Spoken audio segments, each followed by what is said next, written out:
Everyone, আজকে আমি আপনাদেরকে আমার দিদির হাতের মাছের ঝোল রান্না করা দেখাবো। প্রথমেই আমার দিদি মাছগুলো ভেজে নিয়েছে এবং পাটা পুটাতে জিরা বেটে নিচ্ছে। আপনারা এর আগে ওর খাসির মাংস রান্নার ভিডিওটা দেখেছেন, সেখানে আপনারা মোটামুটি ক্লিয়ার ছিলেন যে আমার দিদি বাটা মশলাটা একটু বেশি ব্যবহার করে। আজকের রান্নাটা দিদি পেঁয়াজ এবং রসুন ছাড়াই করবে। ও শুধু জিরা বাটা এবং আদা বাটা ব্যবহার করবে। বাটা হয়ে গেলে দিদি মাছগুলো তুলে নিল এবং কড়াইয়ের মধ্যে তেল দিয়ে তেলে আদা এবং জিরা বাটা দিয়ে দিল। তেলের সাথে মশলাগুলো যেন কোনোভাবেই লেগে না যায় সেদিকে লক্ষ্য রাখতে হবে। এই জন্য অনবরত খুন্তি নাড়তে হবে এবং এক পর্যায়ে দিদি কিছু পানি দিয়ে দিল এবং পানির পরিমাণটা নিতান্তই অল্প। দিদি খেয়াল রাখছিল যেন পানিগুলো শুকিয়ে না যায়। মশলা থেকে তেলগুলো বের হওয়া পর্যন্ত অপেক্ষা করতে হবে।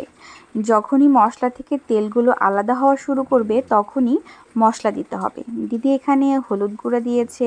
তেলের সংস্পর্শে এসে হলুদগুলো যেন পুড়ে না যায় এজন্য দিদি আরও একটু পানি দিয়ে দিল। আচ্ছা, বলে রাখা ভালো, আজকের এই মাছের ঝোলটা আমাদের বাবাইও খাবে। আর ও যেহেতু মরিচ একদমই খায় না, এই জন্য দিদি খুবই অল্প পরিমাণে মরিচের গুঁড়ো দিয়েছে এবং সাথে কাঁচা মরিচ দিয়েছে ঝালের জন্য। আমাদের বাবু আসলে 2 বছরের বয়স, তো ও একটু ঝাল কম খায়, এই জন্য দিদি রান্নাতে একটু ঝাল কম দেয় যাতে ও আমাদের সাথেই খেতে পারে। তারপরেই দিদি মশলাটা কষানো শুরু করলো। আসলে আমার অনেক বন্ধুবান্ধবী জিজ্ঞেস করে যে সনাতন ধর্মাবলম্বীরা কিভাবে পেঁয়াজ এবং রসুন ছাড়া মাঝে মাঝে মাছ রান্না করে। তো আমার মনে হয় এই ভিডিও দেখে আমার সেই বন্ধুবান্ধবগুলো ক্লিয়ার হবে যে আমরা কিভাবে পেঁয়াজ এবং রসুন ছাড়া রান্না বান্না করি। অনেকেই মনে করেন আমরা একদমই পেঁয়াজ রসুন খাই না, যেটা সম্পূর্ণ ভুল।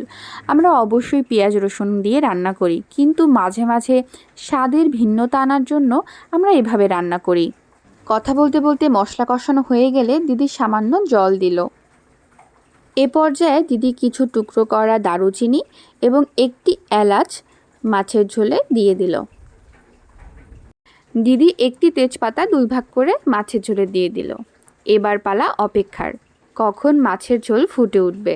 অপর চুলায় দিদি আমার পছন্দের কাঁকরোল ভাজি করছিল। কথা বলতে বলতে মাছের ঝোলে ফুটে উঠল এবং দিদি মাছের টুকরোগুলো মাছের ঝোলে অ্যাড করে দিল। এবার সামান্য কিছুক্ষণ আমরা মাছের ঝোলটি জাল করে নিব, বেশি না, এই ধরুন 3 মিনিট।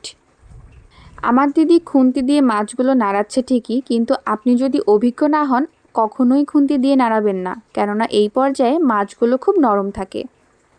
কড়াইয়ে তেল নিয়ে তাতে জিরে এবং শুকনো লঙ্কা ভেজে দিদি সরাসরি মাছের ঝোলের উপর দিয়ে দিল। এটাকে আমাদের অঞ্চলে বলে সম্ভাস দেওয়া, অনেক অঞ্চলে একে বাগার দেওয়া বলা হয়। পর্যায়ে দিদি এই মাছের ঝোলটা আবার ওই কড়াইয়ের মধ্যে ঢালে। কেন ঢালে আমি জানি না, যেহেতু আমি রান্না ভালো পারি না তাই। যাই হোক, আজকের আমাদের মাছের ঝোলটা হয়ে গেছে। এ পর্যায়ে দিদি 1 মিনিটের মধ্যেই মাছের ঝোলটা উঠিয়ে ফেলেছিল। আপনাদের এই ভিডিও ভালো লাগলে অবশ্যই লাইক এবং কমেন্ট করতে ভুলবেন না। Bye bye.